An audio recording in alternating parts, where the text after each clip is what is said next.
Pessoal, o Banco do Brasil vai abrir uma agência virtual no metaverso no jogo GTA. E eu tenho um monte de perguntas para vocês sobre isso.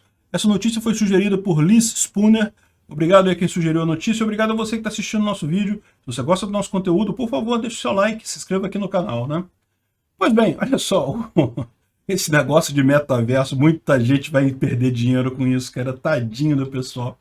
O Banco do Brasil não, o Banco do Brasil não. Tá? O Banco do Brasil deve ter fechado algum negócio, muita gente está recebendo grana por fora disso daí, então tá tranquilo. O objetivo foi alcançado aqui, né? Licitação do poder público. Pronto, lindo.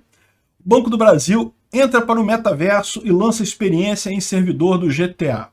Minha primeira dúvida para vocês, GTA é o Grand Theft Auto? Porque eu joguei um GTA há muito tempo atrás, ainda PlayStation 2, 3, sei lá, e era um jogo em que você roubava banco. Então quer dizer que tem uma agência do Banco do Brasil. Dá para roubar a agência do Banco do Brasil no GTA, é isso? O GTA agora tem no metaverso, ou eu estou falando besteira, é outro jogo aqui, não tem nada a ver com GTA, né? Porque GTA é Grand Theft Auto, ou seja, grande roubo de automóvel ou alguma coisa assim, né? E o objetivo do jogo é justamente você roubar as pessoas, você pode espancar prostitutas, você pode roubar o cafetão, tudo virtual, tá, gente? Então, né, o triangulinho é para roubar o carro e coisa e tal, então tem aquele negócio todo para o pessoal jogar o GTA. E aí o Banco do Brasil vai botar uma agência lá, é isso? Para roubar o Banco do Brasil? Então tá bom, né? Não tem problema nenhum. Não que vocês podem criar uma conta. Pô, meu amigo, você vai depositar dinheiro no GTA? Não, você tá de sacanagem comigo, né? Você vai depositar dinheiro seu de verdade, você vai pegar... Pode ser que eu esteja desatualizado, tá, gente? De repente, esse aqui é outra coisa, não tem nada a ver com GTA, é coisa e tal. Mas você vai pegar o seu dinheiro de verdade, e botar num banco no GTA. Você tem certeza que o pessoal pensou direitinho nessa ideia? Isso tá lisinho mesmo, é isso mesmo que é a ideia?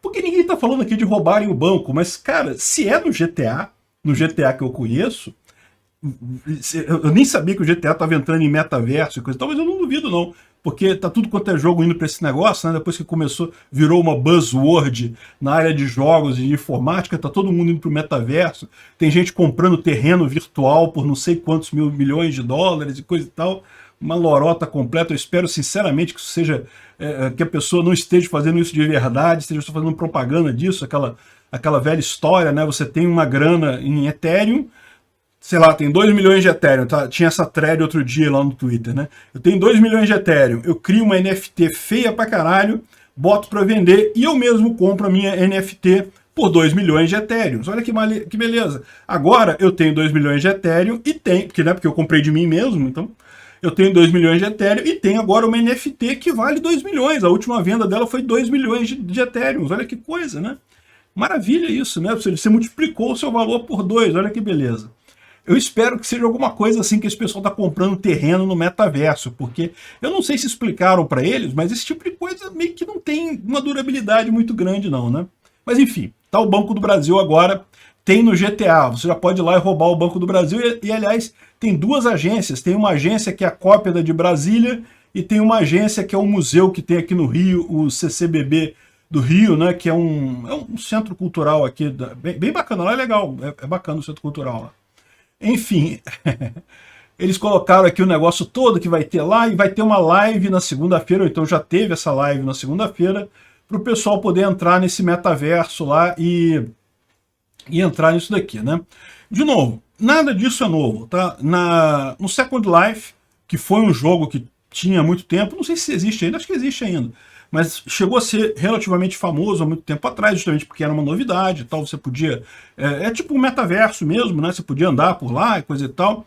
E eu lembro que teve até a Universidade Estácio de Sá, abriu um campus no metaverso, não sei o que lá, né? Meu amigo, aquele negócio, enquanto tiver otário no mundo, cara, vai ter gente aceitando esse tipo de coisa. Parabéns a quem conseguiu vender isso. Aqui eu nem falo não, porque aqui certamente isso aí, quem vendeu isso daqui, teve o acordão, rolou dinheiro pra cá, rolou dinheiro pra lá, então tá tudo certo, tá tudo certinho. Obrigado por sua audiência. Se gostou do vídeo, por favor, deixe o seu like e se inscreva no canal para aumentar a relevância dele no YouTube. Assim, mais pessoas terão acesso às ideias da liberdade. Considere clicar no sininho e pedir todas as notificações para ser avisado de novos vídeos. Se quiser contribuir sugerindo notícias, vá em nosso site ancap.su, cadastre seu usuário, clique em sugerir pauta. Basta colocar o link da notícia, escolher a melhor foto e confirmar. Se quiser contribuir com o canal financeiramente, veja as formas de apoio nos links da descrição do vídeo. Contribuindo, você pode fazer parte do Discord dos patrocinadores. Se quiser camisas com a marca do canal, veja nossa loja no site pimentanocafé.com.br/visão libertária. O link está na descrição do vídeo. Pessoal, vamos falar sobre a ADI de alienação parental, hein? Ou seja, estão querendo revogar a lei da alienação parental. Vamos entender o que está acontecendo aqui. Essa notícia foi sugerida por Dom Sandro 2. Obrigado a quem sugeriu a notícia. Obrigado a você que está assistindo o nosso vídeo. Se você gosta do nosso conteúdo, por favor, deixe o seu like, se inscreva aqui no canal, né? Pois bem, o STF está julgando a ADI, Ação Direta de Inconstitucionalidade, que questiona a lei da alienação parental. O que isso quer dizer? A lei da alienação parental foi uma lei passada em 2010 pelo presidente Lula, que tem um conteúdo bastante interessante, tá? Ela evita, aliás, muita gente não sabe disso, mas ela pune o pai ou a mãe que ficar falando mal do outro pai, do outro genitor de uma criança, né? Embora a lei não faça distinção, né, se o pai também falar mal da mãe, também isso é um problema, mas o que a gente vê na prática, que acontece em muitos casais que se separam, é que a mãe acaba envenenando o filho contra o pai, né, acaba falando, não, que seu pai fez isso de errado, não sei o que lá. Isso é uma coisa ruim, porque, veja, ninguém está defendendo ninguém aqui, provavelmente o ex-marido dela fez coisa errada mesmo, mas no final das contas a criança não é o caminho para brigar com o ex-marido, a criança não tem nada a ver com isso, não tem culpa de nada, e é importante que a mulher reconheça que a criança tem o direito de ver o pai dela como uma luz positiva, não se deve nunca criticar o outro pai, né? Quer dizer, não se pode nunca criticar de forma exagerada, de forma grosseira, e também quando é criança muito nova, né? Porque a criança já está mais velha, já consegue entender o que está acontecendo, já pode saber, já pode receber crítica e coisa e tal, mas quando a criança é muito nova, é muito importante você manter uma imagem positiva aí dos pais, né? Então, o que era essa lei? Ela reconhece como alienação parental, é uma coisa que muitos pais, principalmente homens, enfrentam, não é exclusivo de homem, tá? Também acontece com mulheres, homens que acabam falando mal das mães para a criança. É menos comum porque, como vocês sabem, na maior parte das decisões na justiça brasileira, a criança acaba ficando com a guarda da mãe, então é a mãe que tem o tempo para fazer, para envenenar a cabeça do filho contra o pai e não o contrário, mas também acontece, né? Então, ou seja, a alienação parental é justamente quando um dos pais realiza campanha de desqualificação da conduta do genitor e coisa e tal. Então, ou seja, ou dificulta o exercício da autoridade parental, ou dificulta o contato da criança com o genitor, enfim, quando isso é muito comum acontecer, infelizmente, quando a pessoa que tem a guarda, o pai que tem a guarda, ou a mãe que tem a guarda, ela evita que o outro genitor tenha acesso à criança, evita o contato com a criança, né? E daí prevê algumas punições aqui que pode o juiz dar até algumas medidas cautelares para garantir que a criança tenha contato com outro pai, ou com a mãe, e evite, pode até punir a mãe, pode até, em última análise, dar a perda da guarda para a mãe, se ela estiver fazendo isso seguidamente, né? Então, ela pode, aqui, como eu estava dizendo, né, as punições, né, pode declarar a ocorrência, pode ampliar o regime de convivência familiar em favor do genitor alienado, ou seja, vamos botar um exemplo aqui, a mãe tem a guarda da criança, o pai reclamou, conseguiu provar a alienação parental, e ele tinha direito a ver a criança uma vez por semana no domingo, agora ele pode ver 2 vezes por semana, quarta e domingo, sei lá, né, pode aumentar, pode dar multa, coisa e tal, e pode, em último caso, declarar a suspensão da autoridade parental, ou seja, pode tirar a guarda da criança da mãe e dar para o outro genitor. E, inclusive, aqui, a suspensão da autoridade significa que aí a mãe não pode nem ver a criança, aí você inverte totalmente a situação, né? Então essa lei é uma lei que deu realmente um alívio em muitas situações. Aliás, é muito importante divulgar essa lei, porque ainda tem muito pai, muita mãe aí que não sabe que essa lei existe. Sim, a alienação parental, ela é uma coisa, ela existe. A justiça brasileira ainda é muito lenta em reconhecer isso daqui, costuma não reconhecer, é difícil, mas a lei existe. Então é uma coisa que pode ser colocada aí se você tem brigas aí com seu ex-cônjuge, né? Agora, essa ação foi proposta pelo Instituto Brasileiro de Direito da Família. Não, desculpa, o Instituto Brasileiro de Direito para a Família atua como amicus curiae. A ação foi proposta pela Associação de Advogadas pela Igualdade de Gênero, ou seja, dá para ver que é uma coisa que certamente ligada à pauta esquerdista, identitária e coisa e tal. E eles propuseram essa DI, dizendo em última análise que a alegação é que a norma gera prejuízos para a mulher.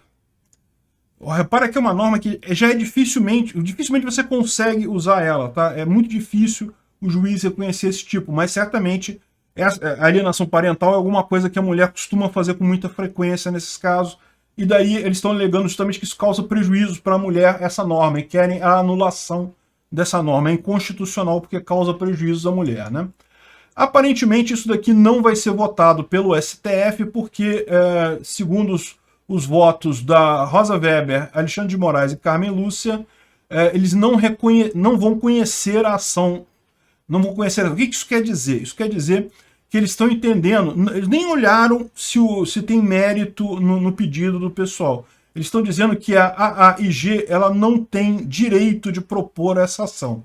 E por que isso? Se você olhar a Constituição brasileira, no artigo 103 está aqui, ó, podem propor ação direta de inconstitucionalidade o presidente da República, a mesa do Senado, a mesa da Câmara dos Deputados, não sei o que lá, tem uma lista de pessoas que podem propor uma ação direta de inconstitucionalidade. Não é qualquer pessoa que pode fazer isso.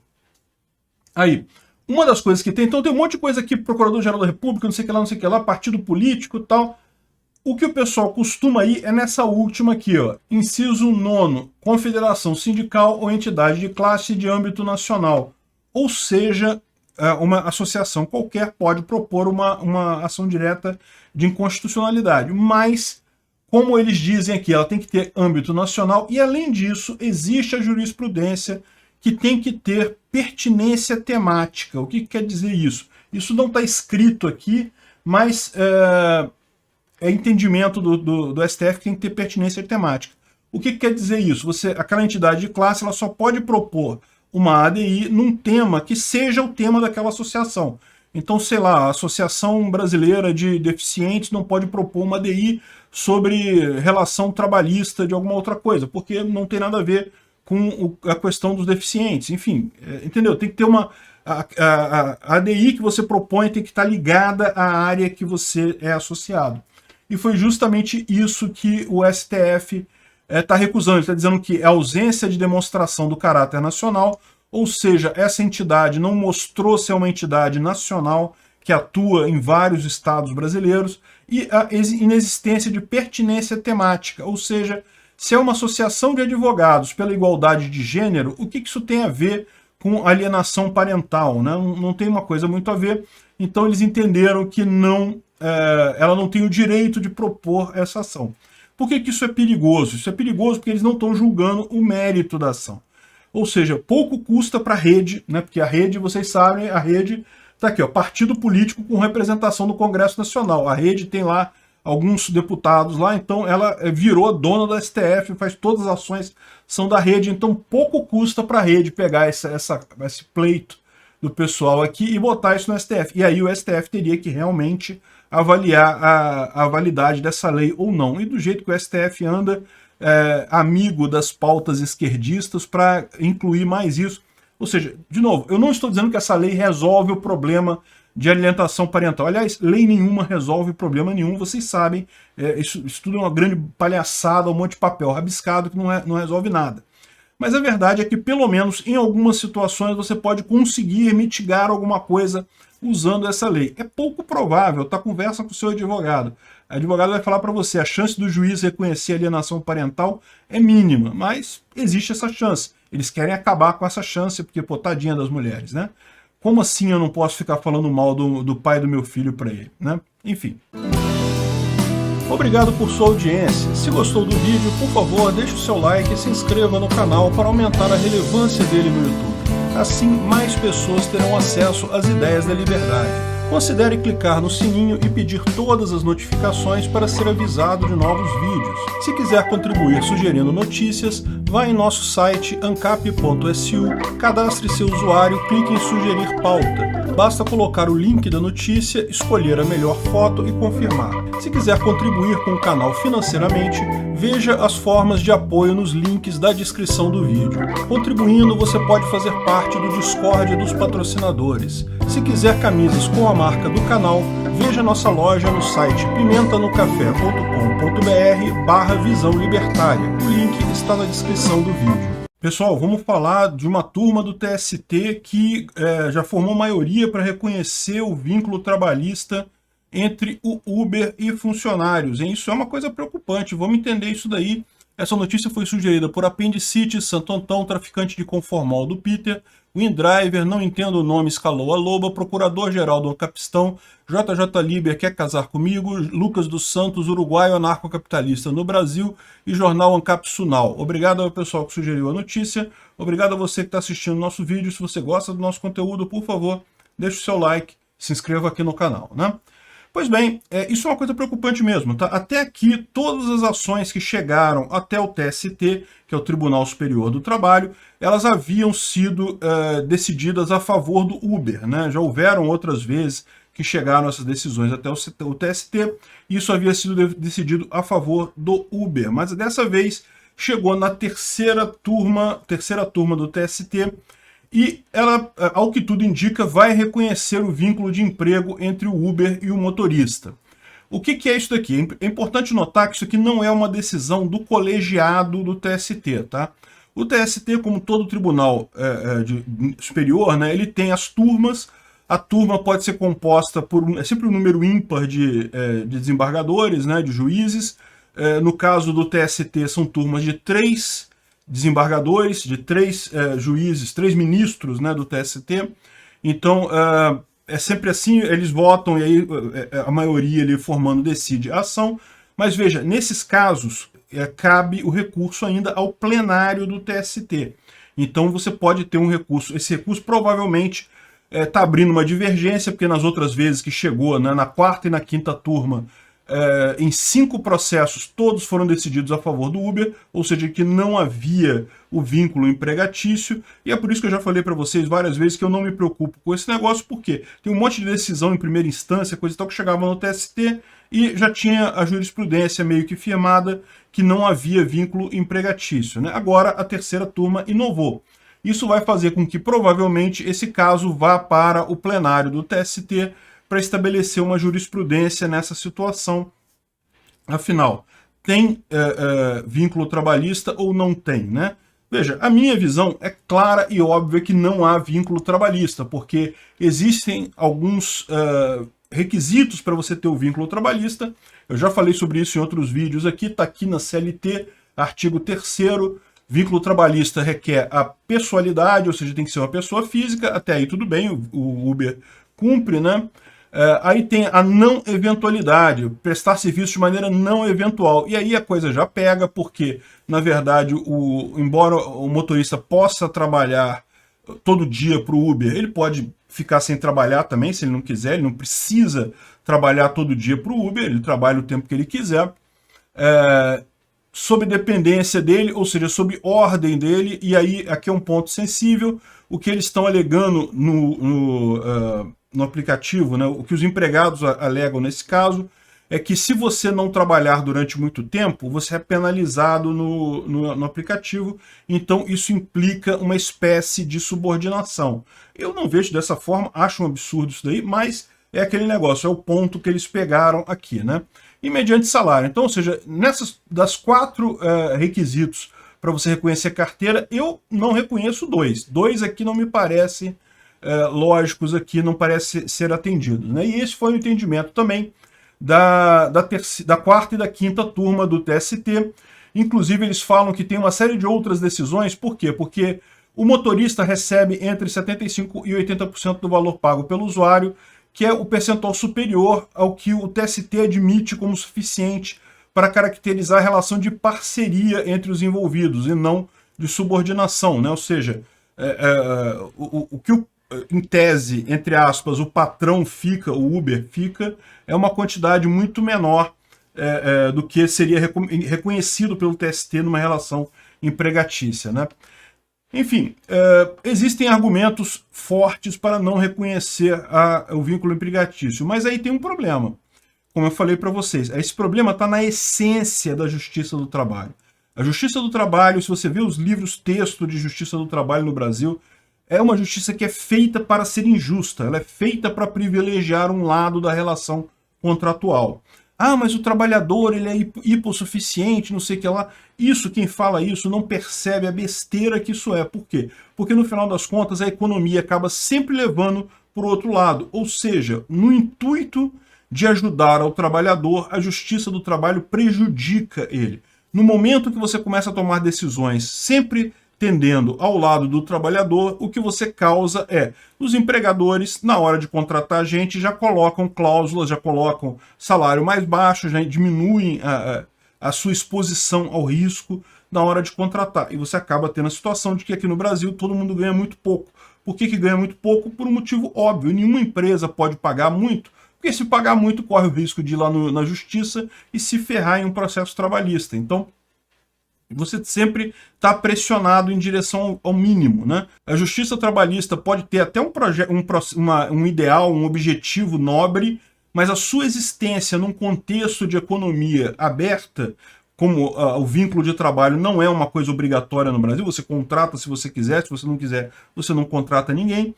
O que acontece nesse caso é aquilo que eu sempre falo, uma lei coercitiva sobre uma relação voluntária sempre vai ser paga, o custo dessa lei sempre vai cair na parte mais fraca, evidentemente. Então a Justiça do Trabalho acaba prejudicando os empregados, e esse daqui é só mais um exemplo, tá? Vamos supor, hipoteticamente, eu acho que não vai, tá? Eu acho que isso daqui, quando cair no pleno lá do TST, vão se decidir em função do Uber. Por que isso? Porque, como eu expliquei, a lei é clara, a lei diz que não tem relação de trabalho aqui.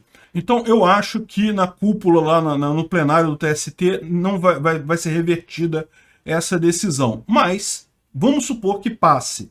O que vai acontecer nesse caso? Olha só, o modelo do Uber aqui no Brasil é inviável. E aí entra um ponto que, por exemplo, os ministros da terceira turma, eles estão dizendo aqui que não, que tem que observar que na Europa eles estão aceitando isso, que na Inglaterra teve decisão favorável, não sei o que lá. E aí o pessoal faz uma lambança. Por quê? Porque reconhecer vínculo trabalhista lá na Europa é muito diferente de reconhecer vínculo trabalhista aqui no Brasil. A legislação da CLT é absurdamente pesada para o reconhecimento de vínculo, ou seja, você está incluindo um custo enorme na relação trabalhista que inviabiliza totalmente o Uber no Brasil. Na Europa, o que aconteceu na Inglaterra, por exemplo, não foi... Lá não tem, como na verdade na maior parte dos países, não tem essa distinção de reconhecer o vínculo, não reconhecer o vínculo, empregado, não empregado. Essa é uma distinção absurda que não faz sentido, que só piora a segurança jurídica, a insegurança jurídica aqui no Brasil, né?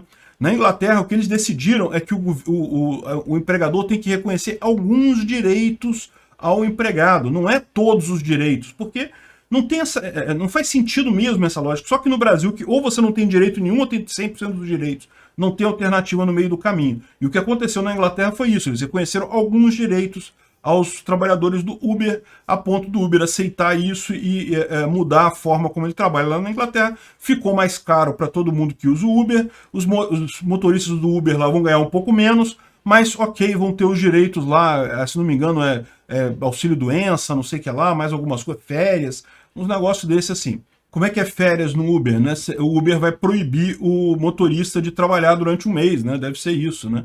Ajudou pra caramba, obrigado tribunal, mas enfim. No final das contas, embora eu acho que isso aqui vai ser revertido, se não for revertido, isso aqui vingar aqui no Brasil, isso significa que a inviabilidade econômica do Uber e das demais plataformas. Não tem problema, Porque você sempre tem como alternativa aplicativos como o Arcade City, que são aplicativos peer-to-peer, totalmente peer-to-peer, em que a pessoa fala com o motorista diretamente. Esses aplicativos hoje em dia são pouco usados, justamente porque você tem o Uber. O Uber faz propaganda, um monte de gente vê, coisa e tal. Mas a verdade é a seguinte, o brasileiro já se acostumou a chamar táxi pelo Uber, né? Ou a chamar o Uber, no final das contas. Basta chamar via Arcade City, é a mesma coisa, é o mesmo processo, tudo registrado em blockchain, muito tranquilo de usar e tudo peer-to-peer, é o seu celular falando com o celular dos outros, não tem servidor em lugar nenhum. Boa sorte e justiça do trabalho. Obrigado por sua audiência. Se gostou do vídeo, por favor, deixe o seu like e se inscreva no canal para aumentar a relevância dele no YouTube.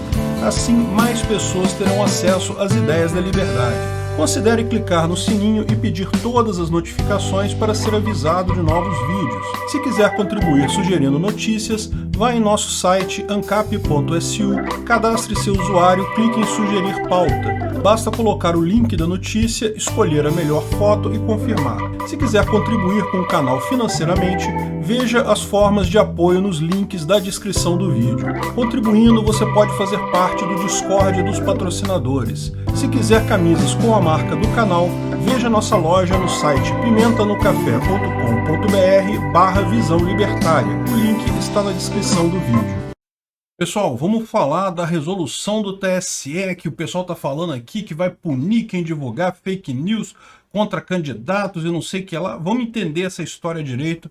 Essa notícia foi sugerida por Atropelo Comunistas com Minha Variante, Peter usa gorro de Natal nos vídeos desse mês, Rodrigo Pereira e eu invento os nomes das operações da PF. Obrigado ao pessoal que sugeriu a notícia, obrigado a você que está assistindo o nosso vídeo. Se você gosta do nosso conteúdo, por favor, deixe o seu like, se inscreva aqui no canal, né?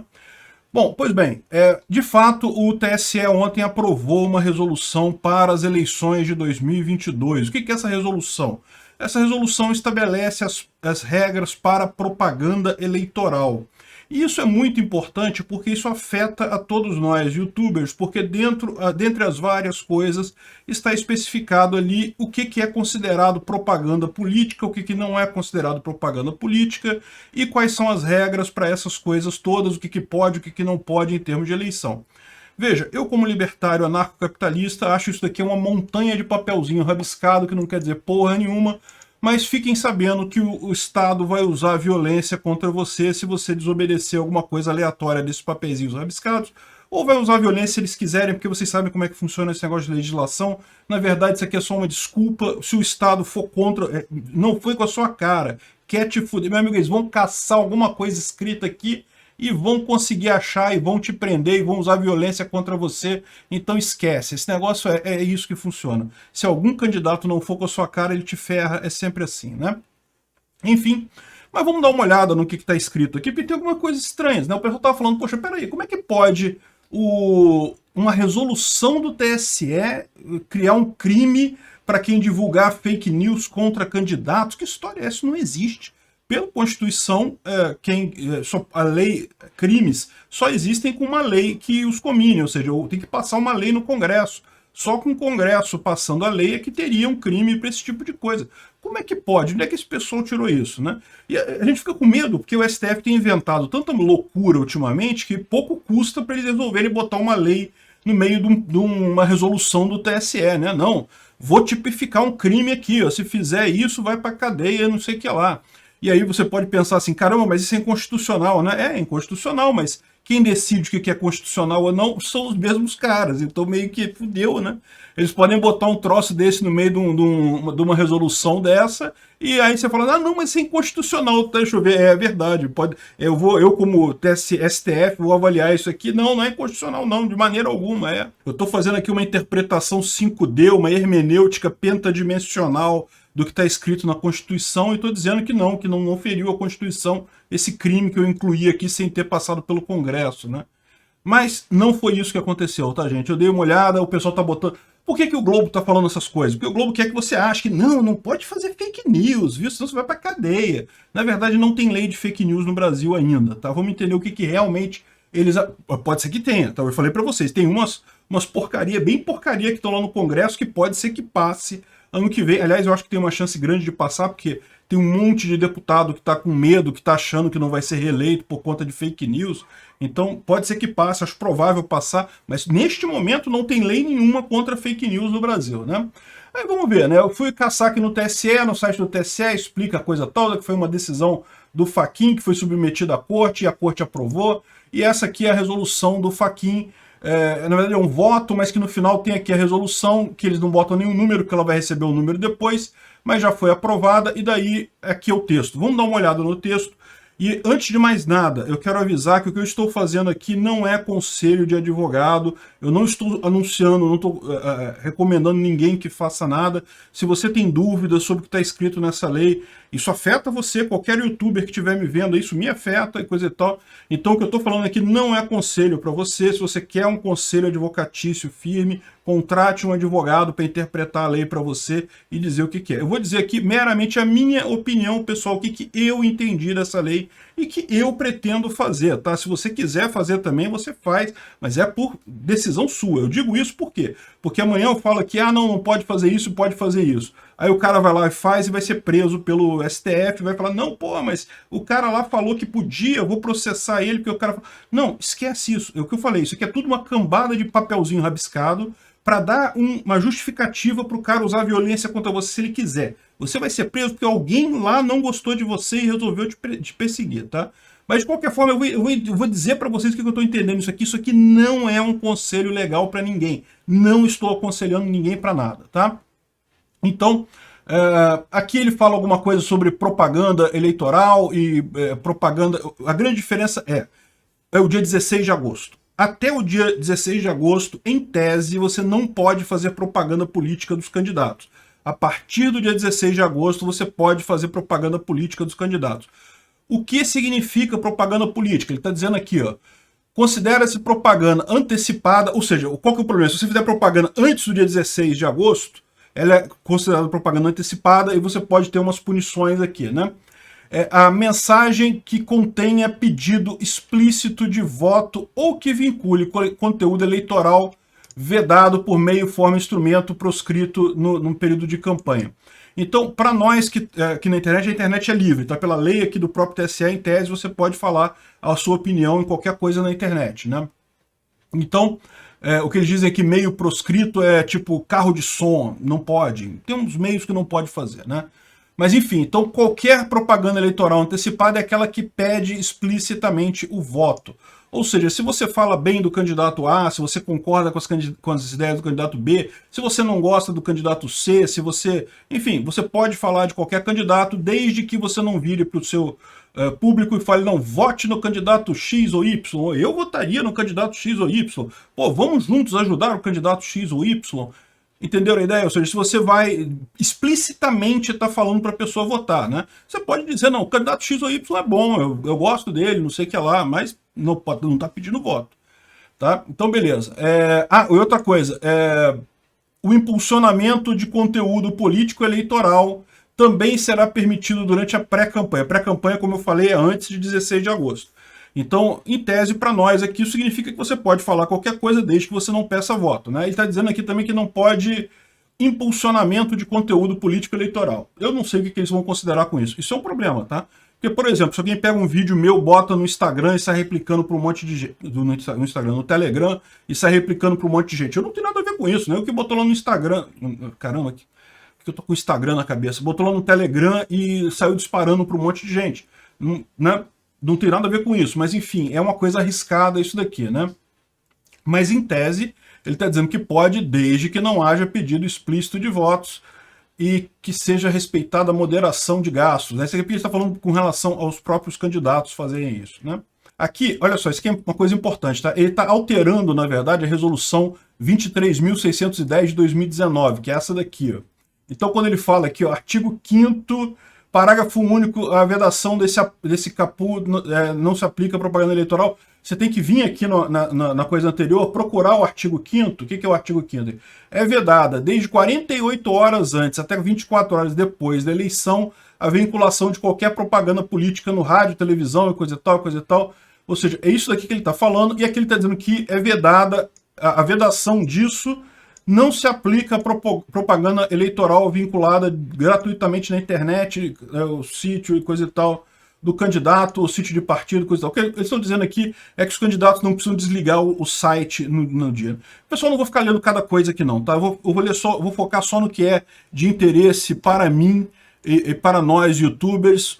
Não vou entrar em cada... Porque senão tem muita coisa aqui. Olha só, isso aqui é grande pra caramba, esse troço. Tem uma coisa curiosa aqui, ó. Isso aqui é uma coisa bastante curiosa. Artigos 5A. Eles botaram um artigo novo lá no meio do caminho. Quando eles botam um artigo no meio, eles botam 5A, 5A, 6A, esse tipo de coisa, né? As manifestações favoráveis ou contrárias às questões submetidas a consultas populares ocorrerão durante as campanhas sem a utilização de meios de propaganda, O que está dizendo aqui não interessa. O que está dizendo aqui, olha só que coisa curiosa. O TSE regulamentou plebiscito e referendo. Ele está falando aqui que se por um acaso, assim, por uma hipótese, em 2022, junto com a eleição, houver um referendo ou um plebiscito, não vai ter propaganda gratuita no rádio e televisão para isso. Aí você fica perguntando, por que eles sentiram a necessidade de colocar isso agora, né? Será que o pessoal está planejando um plebiscito sobre, sei lá, presidencialismo, parlamentarismo, semipresidencialismo? Só uma questão. Fiquei curioso, eles botaram um artigo que não tinha, né, uma coisa nova. Eles, né, colocaram aqui, botaram aqui, como quem não quer nada, só muito curioso isso, né? A utilização de propaganda eleitoral de qualquer modalidade, inclusive vinculado por terceiros, ou seja, mesmo... que é lógico, veja, eu, por exemplo, não vou fazer propaganda de político, mas eu vou falar sobre políticos, e pode ser que o que eu fale aqui seja interpretado por alguns como crítica ou propaganda favorável a algum político. Daí a preocupação disso daqui, né? Pressupõe que o candidato tenha verificado a presença de elementos e coisa e tal. Ou seja, ele está dizendo aqui que a propaganda, mesmo feita por terceiros, pressupõe que o candidato ou coligação tenha verificado a presença de elementos. Mas veja, aqui ainda se foi contratado pelo candidato, tá? Não se refere a mim ou a você ou a qualquer youtuber aí, né? Aqui eles incluíram outro novo aqui, ó. É vedada a divulgação ou compartilhamento de fatos sabidamente inverídicos ou gravemente descontextualizados que atinja a integridade do processo eleitoral, inclusive os processos de votação, apuração e totalização de votos. Ou seja, é proibido criticar o TSE ou falar mentira sobre alguém, falar uma fake news, né? Como eu falei para vocês, fake news não é crime no Brasil neste momento. E aqui que está toda a ideia da coisa lá. Aí eles falam aqui, ó. A requerimento do Ministério Público determinar a cessação do ilícito sem prejuízo da apuração de responsabilidade penal, abuso de poder e uso indevido dos meios de comunicação. Ou seja, o que eles estão dizendo aqui é que é proibido. Aí o pessoal do Globo está falando, não, que dá cadeia, coisa e tal. Não, olha só, o que ele está dizendo é que pode ter a responsabilidade penal. A questão é que não existe hoje uma lei para isso, mas você sabe, por exemplo, lá no inquérito das fake news, eles estão prendendo um monte de gente.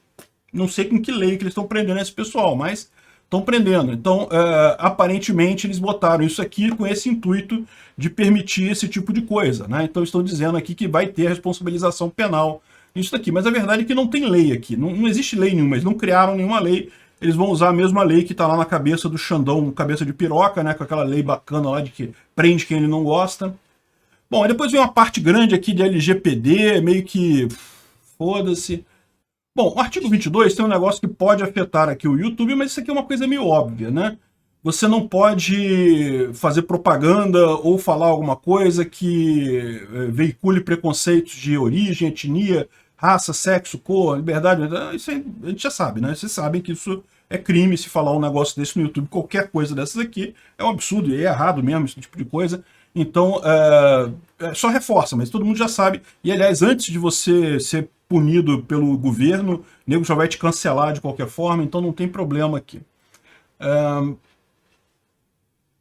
É verdade a propaganda por meio de outdoors, hein? Pessoal que gosta de comprar outdoor aí.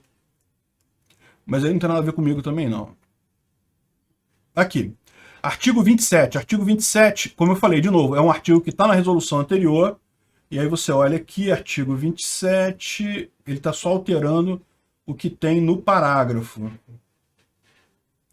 Artigo 27. É permitida a propaganda eleitoral na internet a partir do dia 16 de agosto do ano da eleição.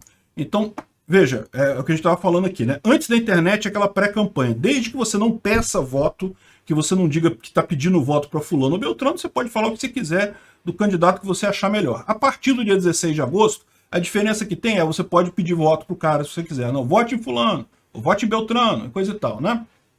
E daí, ele fala aqui também que é livre a manifestação de pensamento de pessoa eleitora identificada ou identificável na internet.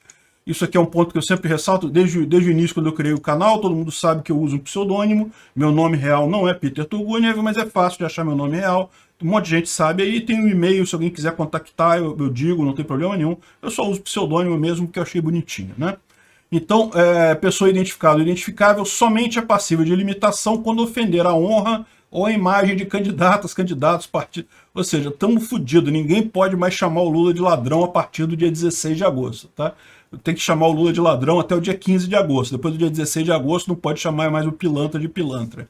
Enfim, observado o artigo 9º dessa resolução, ou seja, se falava dados inverídicos, o Ministério Público pode fazer alguma coisa, se tiver lei até lá, porque até agora não tem lei, né? Mas eles já estão imaginando aqui que vai ter lei até lá. Ou então vão tirar a lei da cabeça do Xandão lá, né? Manifestações de apoio ou crítica a partido político, candidato ocorridas antes da data prevista no caput, próprias do debate democrático, serão regidas pela liberdade de manifestação. Ou seja, o que vier antes do dia 16 de agosto, você não precisa se preocupar muito, você só não pode pedir voto. O que vier depois do dia 16 vai passar a entrar na coisa da... onde é que ele fala aqui? Que vai entrar no artigo 58. O que é o artigo 58? É o artigo 58 da Lei 9.504. Então tem outra lei aqui também que ele chama, que se a gente... A partir da escolha de candidatos em convenção é assegurado o direito de resposta a candidato, partido, coligação, ainda que de forma indireta, por conceito, coisa e tal, difundido por qualquer veículo de comunicação social. Em tese, isso pode valer para o YouTube também, tá? Eu nunca vi isso acontecer em YouTube, tá? Isso acontece em televisão, em rádio, coisa e tal. Mas em tese, se você criticar algum eleitor, algum candidato, ele pode exigir resposta, direito de resposta, tá? Mas lembra, ele está falando aqui que além disso, você pode, se for sabidamente inverídico, pode ter outras consequências aí, não sei o que. Na prática, o que você pode dar direito é direito de resposta para o cara. Aí tem aqui mais um monte de coisa que não afeta a gente. Fala um monte de coisa para o candidato, né? O que o candidato pode fazer, não pode fazer, o que a televisão pode fazer, não pode fazer. Aliás, isso é uma coisa curiosa, né? Porque os limites para a televisão são muito mais rígidos que para a internet, você sabe, né? Aqui, por exemplo, tem uns artigos que falam que a televisão não pode dar tratamento preferencial para um candidato. Não pode, né? Na internet pode, na internet você fala aí para quem que você achar melhor.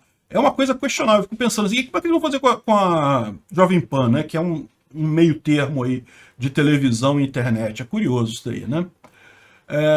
Aí aqui tem algumas coisas que entram nisso daqui. Então, por exemplo, o artigo 90 constitui crime punível com detenção de 2 meses a 1 ano ou pagamento de 120 a 150 dias multa. É uma conta que eles fazem lá, tem umas contas malucas lá, dá dinheiro, tem que pagar dinheiro, né? Divulgar na propaganda eleitoral fatos que sabem verídicos em relação a partidos ou candidatos capazes de exercer influência perante o eleitor e eleitora. Isso daqui já existia no código, no artigo 323. Repara, isso daqui é para o comitê de campanha, para o candidato. O material de campanha do candidato não pode ter isso, né? Para mim, que sou meramente um eleitor criticando outros, eu posso.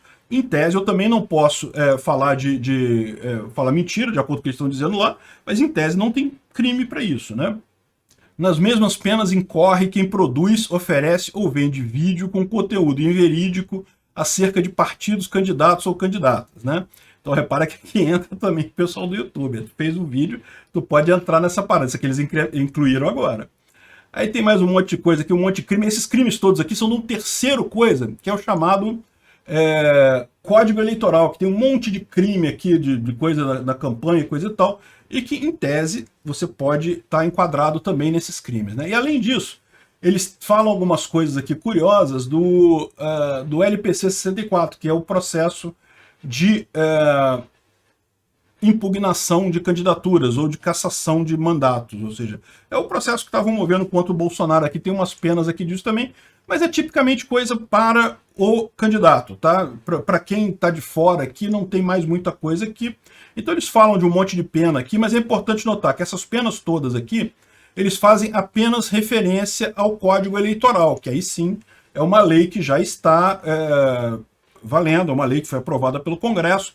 Então, ao contrário do que dá a entender isso daqui, eles não estão criando lei, estão referenciando a lei que tem e estão dizendo que esse negócio de fake news, se tiver lei, você vai ser punido por essa lei. Eles não criaram a lei, tiveram esse bom senso, mas tem que tomar cuidado, como eu disse, porque vide o inquérito das fake news, né? O inquérito dos atos antidemocráticos.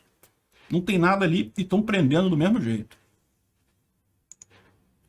Então é isso aí, pessoal. Ressaltando de novo, isso aqui não é conselho jurídico, não estou aconselhando ninguém. Se você tem dúvidas sobre essas leis aqui, dá uma olhada, contrata um advogado para fazer isso aqui direitinho, tá?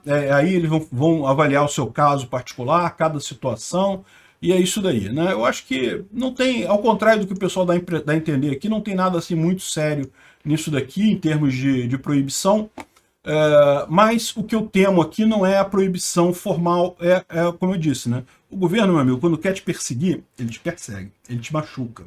Não tem jeito, os caras têm umas armas grandes lá, impressionante. É um monte de gente armada que tem lá. Obrigado por sua audiência. Se gostou do vídeo, por favor, deixe o seu like e se inscreva no canal para aumentar a relevância dele no YouTube. Assim, mais pessoas terão acesso às ideias da liberdade.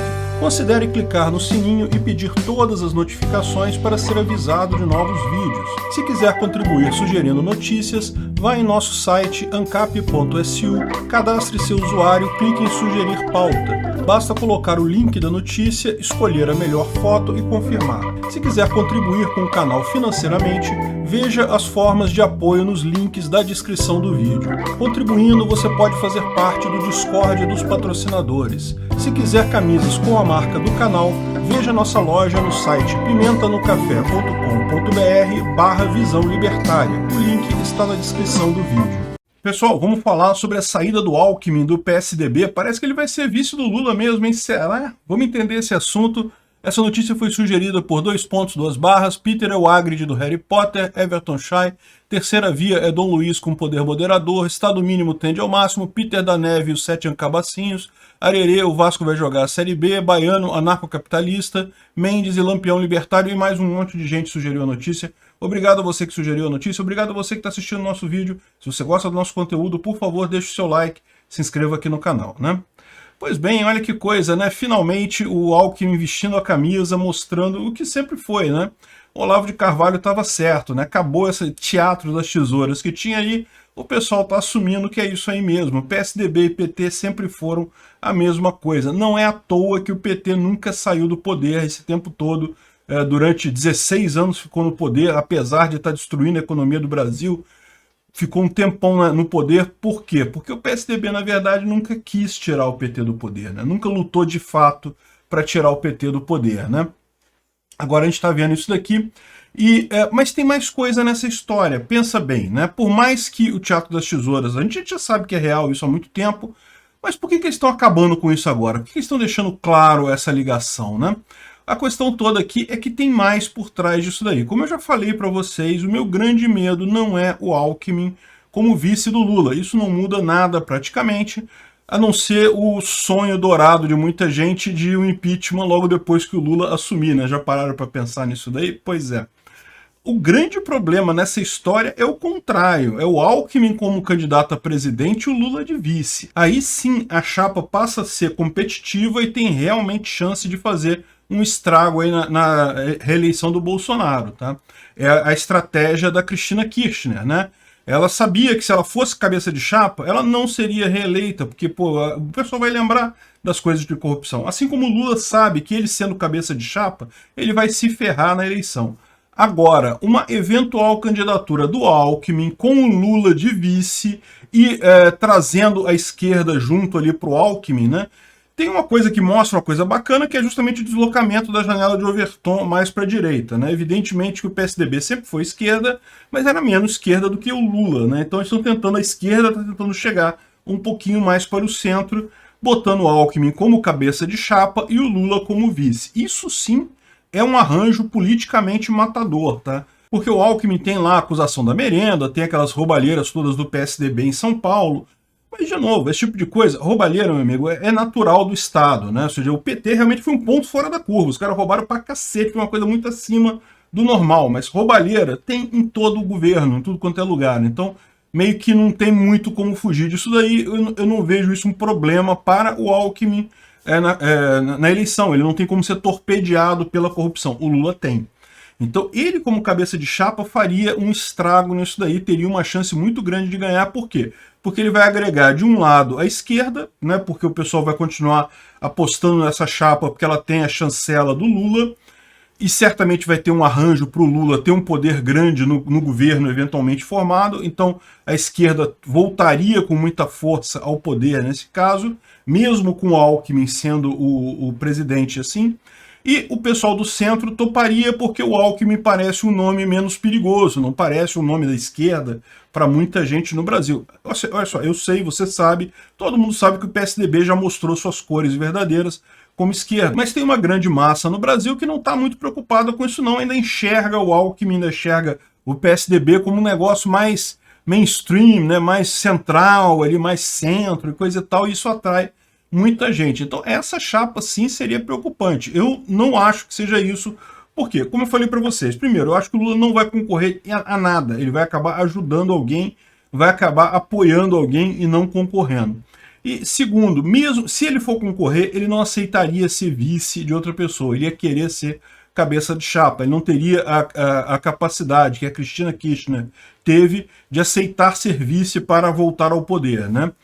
Também foi mais ou menos o que fizeram na Bolívia. Você vê que o Foro de São Paulo ele tem um certo padrão nesse sentido. Eles têm uma certa constância aí, né? Um padrão, né? Enfim.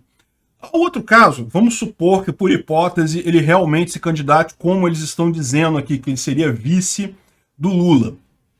Olha só, olha o problema disso. Todo mundo sabe que o PT sozinho não tem tanta força assim no Congresso. Mas o PSDB e o PMDB têm uma força muito grande. E isso juntaria, vamos supor que por hipótese, Lula de presidente e o Alckmin de vice ganhassem a eleição em 2022. Quantos meses você acha que ia levar até ter o impeachment do Lula?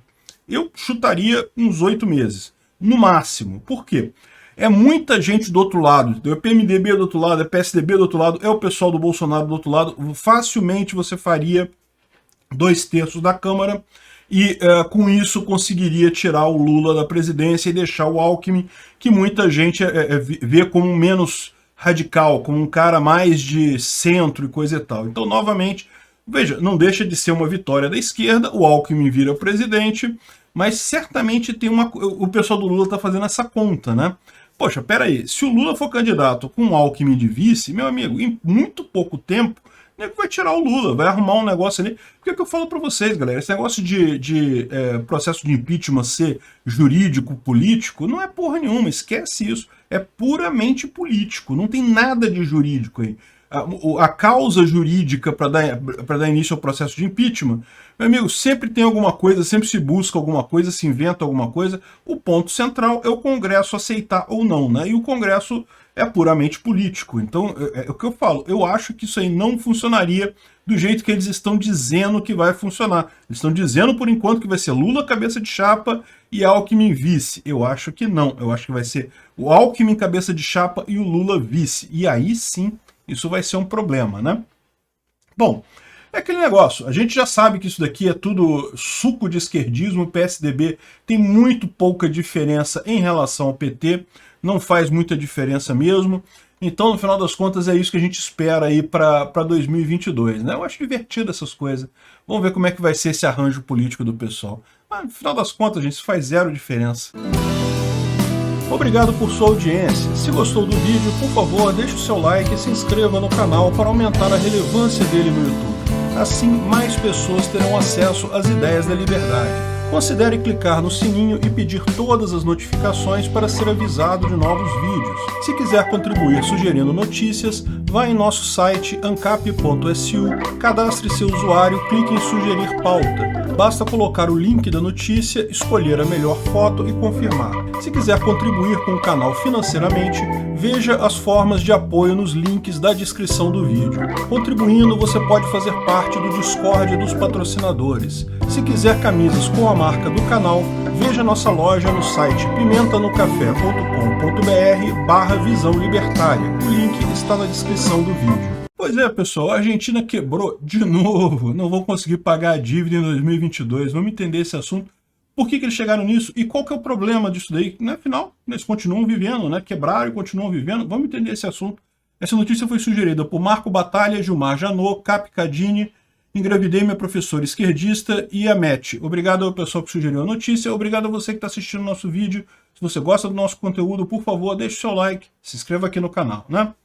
Pois bem, o que está acontecendo na Argentina, né? Eles já quebraram ano passado, vocês lembram? Eles não conseguiam pagar a dívida, aí foram no FMI, coisa e tal, pegaram empréstimo e agora não vão conseguir fazer os pagamentos de 2022 para o IMF, que é o FMI em inglês, né?